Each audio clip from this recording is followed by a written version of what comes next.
इतना ये कहानी अजीब नहीं है, उससे कहीं ज़्यादा अजीब इससे जुड़े बातें हैं। सरकारी बंगले की तरफ पहुंचे तो वहाँ एक चौकीदार उन्हें देखते ही बोले, कौन हो तुम लोग और यहाँ कैसे आ गए? हाँ, चाहे तो तुम आज रात यहाँ रुक सकते हो, लेकिन खबरदार, इस बंगले के दूसरे महल पे कोई नहीं जाएगा क्योंकि ये जगह थोड़ा ठीक नहीं है।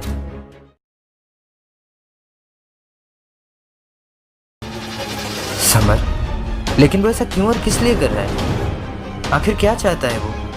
लेकिन इन सबसे पहले अब निमिषा को समर को रोकना बहुत ज़रूरी था। लेकिन वो समर को रोके तो रोके कैसे? तभी समर के पीछे से कुछ आवाज़ आई और जैसे ही समर ने पीछे मुड़ के देखा तो एक सफ़ेद रंग की साड़ी पहनी एक औरत घूंघट डाली खड़ी। समर उसे देखते ही निमिषा को छोड़ के तुरंत वहाँ से भाग गया। निमिषा बस वहाँ से भागने ही वाली थी, तभी उस औरत ने उसका हाथ पकड़ लिया। अब निमिषा वहाँ बस रोए ही जा रही थी।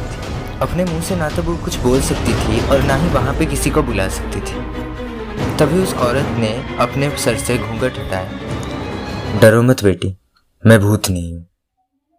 तभी एक भूत के इंसानी बर्ताव को देख के निमिषा बोला, आप भूत नहीं है? तो अब यहाँ क्यों रह रहे हो और कैसे रह रहे हो? तभी उस औरत ने बोला, मैं तो यहाँ पिछले 20 साल से रह रही हूँ। तभी निमिषा ने बोला, लेकिन क्यों? इतना सुनते ही उस औरत की आंखें नम हो गई और उसने कहा, एक वक्त था जब जिंदगी में मेरी भी खुशियां थी। हर कोई मुझसे प्यार करता था।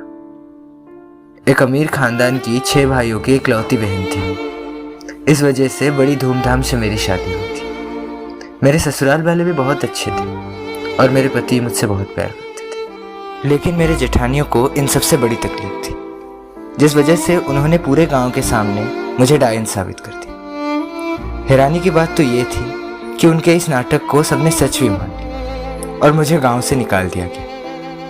मेरे अपने घर वाले चाहते हुए भी मुझे अपने घर नहीं रख सकते क्योंकि उन्हें भी गांव से बाहर निकालने का धमकी जम रही थी। इन सबसे परेशान होके मैंने खुदकुशी करने के लिए नदी में कूद गई, लेकिन इस फूटी किस्मत ने मुझे फिर बचा लिया। एक गार्ड ने मुझे पानी से बचा के यहाँ पे लाके रखा। तब से मैं यही हूँ, पूरी दुनिया के नज़रों में भूत बन के। पहले थोड़ा बुरा लगता था, लेकिन अब वो भी नहीं लगा। लेकिन आज जब वो लड़का तुम्हारे साथ ज़बरदस्ती कर रहा था, तब मुझे फिर से जानबूझकर भूत बनना पड़ा। और इसमें कोई बुराई भी नहीं है, क्योंकि अगर किसी की मदद करने के लिए मुझे वापस से भूत बनना पड़े तो ये मेरी ज़िंदगी का सबसे अच्छा लम्हा है।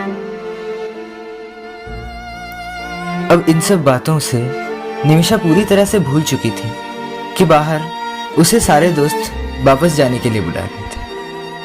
लेकिन वो इन सबको कहाँ सुनता, क्योंकि उसका रूबरू तो आज सच्चाई के साथ हो रहा है और वो अपने मन में बस यही सोच रहा है, क्या हर एक भूत के पीछे एक कहानी होती है या ये सिर्फ एक वहम है? इस कहानी के पहले मैंने एक बात जिक्र की थी कि यहाँ पे हर शख्स गलत नहीं होता और हर भरोसा करने वाला सही नहीं होता और हर कहानी खुशहाल नहीं होती। सच में ये जिंदगी बहुत अजीब है। यहाँ कब कोई बदल जाए इसका उम्मीद किसी को नहीं।